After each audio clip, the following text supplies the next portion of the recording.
think one of the biggest challenges when ending new fiction is that it's a blank slate. You can do anything. At first that sounds cool, like, hey, you can do anything, but then you realize, wow, I can do anything. And you gotta give yourself rules, you gotta come up with something that makes sense, stuff has to be together, fiction has to not contradict itself. Suddenly you realize that that blank slate's a lot more work than it initially seems it'll be. Darksiders world was created pretty collaboratively. We all threw in ideas. You can't really pinpoint one originator of everything. As far as how the world plays, all the NPCs, all the different factions and fiction and stuff like that, that was kind of collaboratively made throughout the team.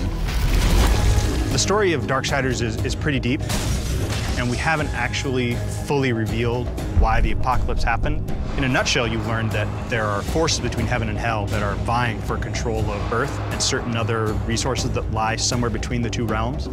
And the Horsemen are caught up in the middle because they are ultimately the ones who are responsible for beginning and ending worlds. In the first Darksiders, one of the Horsemen, War, gets framed for destroying Earth. There's a conspiracy between heaven and hell.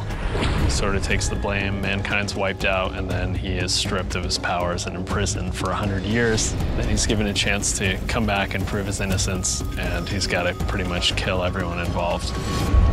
The first game ended in very epic fashion. It was one of the things that players really seemed like the most was that moment when War says, "No, not alone," and you see the broken seal and the comets coming in behind him. Darksiders II takes place pretty much in parallel to the first game. In the time that War is imprisoned by the Council, it kind of happens in that 100 years. The deaths kind of on challenge kind of kicks off in that sort of time.